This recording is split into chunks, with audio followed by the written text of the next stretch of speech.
The colonel said, we're in trouble, Colonel Sam Jack says. General was down here today and he wanted to know what those 8 planes were doing over in the bushes there. So I figured that the General had ordered that it was everything out for search and destroy. And I thought that was a goofy idea. And so did Colonel Sam Jack. And so we just violated what the old man wanted and left 8 planes back under the trees with pilots in case the enemy came in while we were out in the boonies chasing around all the way up to Slot, see? Mm-hmm. And so when we did come back, there hadn't been no attack, but the old man had been down and found those airplanes. And so then, who's in on that? And so Colonel Jack took his responsibility, but he had told that I did a lot of talking about it.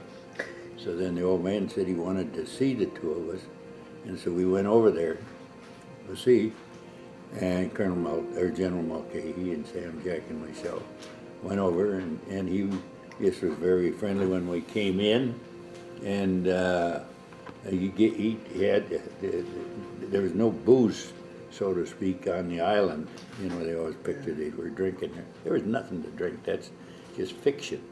But the old man had something up there, and so he just, when we came in, he gave us each a clear glass of scotch, no ice, nothing in it, just a glass, and said, have a drink on me. So then we sat there, and I just took a sip of that scotch that just boggled my eyes, and I didn't drink scotch anyway. So then all of a sudden he said, what's this?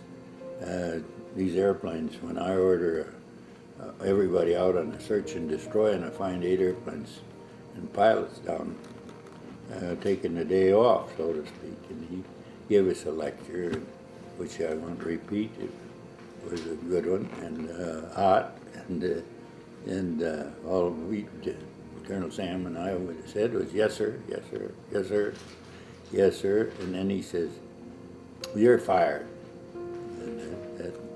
And that was on the 25th of January 1943.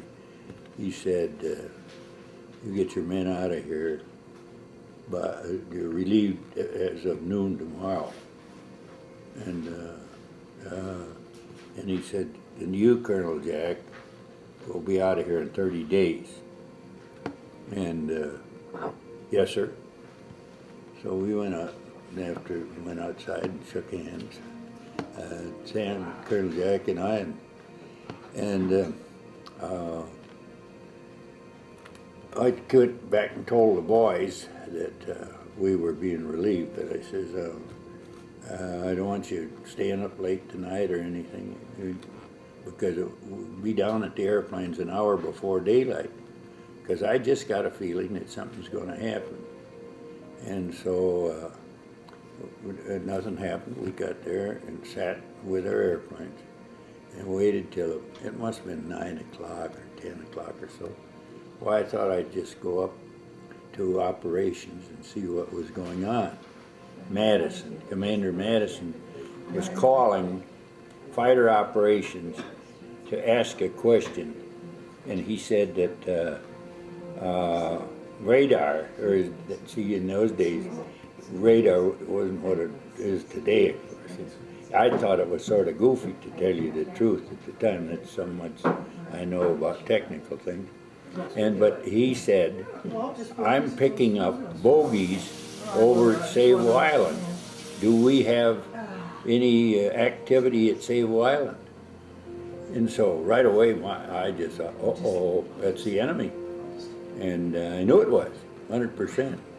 And he estimated there was about a dozen planes over there. And they were just staying in the same area, just flying around in like circles. And so Colonel Yost had been the officer in charge there, and he'd asked me to take over while he went to the head. And then I stuck my head out of the operations thing, and here he comes walking back, and he says, wait up, and I said, I can't, I gotta go. I gotta get right back. And I'll talk to you later. So I jumped in my Jeep, tore down the hill, and said, we're scrambling. And he said, well, Raj had to go to the dentist. He's taking off. And there was a guy named White standing there, and I said, White, take Raj's airplane. Because White had told me he'd never seen an enemy plane yet, and he'd been there a couple of weeks, and I told him, if you can go with me sometime, I'll show you something. And so here was his chance. So old White jumped in Raj's airplane, and we took off. And no one gave us orders to. We just scrambled on our own. And when we got to 12,000 feet, the red alert came on, and they called and said, red leader scramble. And I said, Angel's 12, and that really confused them. You know, they thought I was parked under a tree yet, and here I was at 12,000 feet, and that's a heck of an advantage to be up. And I was headed out towards Sable, and I see these enemy planes down there, just flying around like they were flying to music, doing a waltz sort of a thing, doing wing overs. And there were a dozen of them there. And so I just kept on going. I thought, there's something more in the wind than this. Those birds are just hoping that we come over there and be suckering around with them.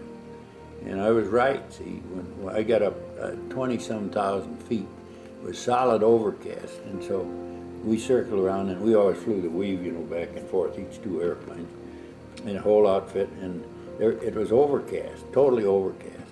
So I went against that, and I came to where it was thin in the overcast, and so I figured I would just pop up and take a look around.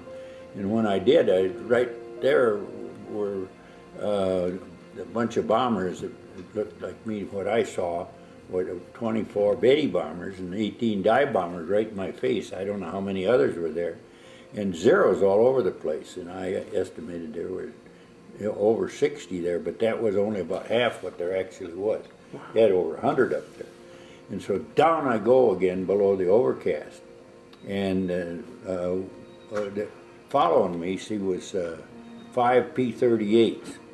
And so it was the 8 Grummins and the 5 P-38s that were circling around up there. Well, then, all of a sudden, the zeros started popping through the overcast. And you'd think I often wonder, how come we didn't have some air collisions? Because, I mean, there's no way anyone could see what was going on. And they'd pop out of there, and you'd hear a guy right off the wing, you know, pop down up, and then he'd go back in the suit. And we just kept going around in a big circle up there. And all of a sudden, 2 guys came down.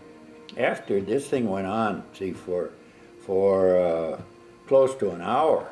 And of course, the finally, 2 zeros came off my right wing and flew about 50 yards from me.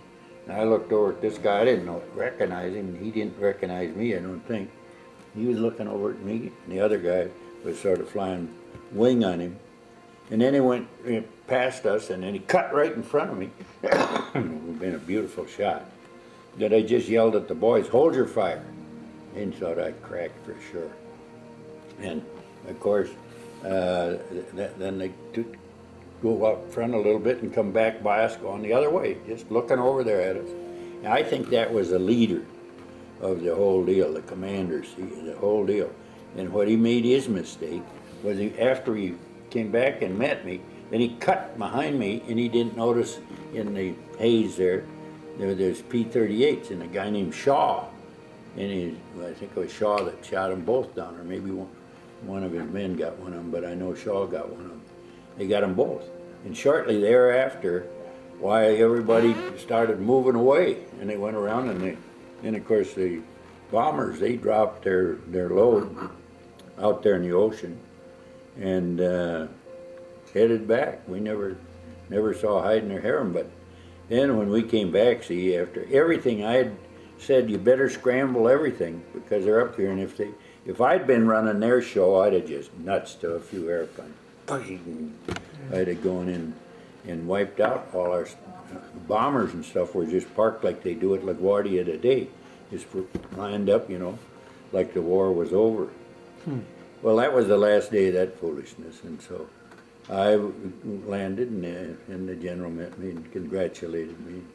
Of course, he was the one that recommended me for the Congressional Medal of Honor. But we left and were replaced. And of course, some weeks later is when they had the big deal with the entire force. See, a lot of people figured they did not have any more airplanes to amount to anything, that they had some but not many.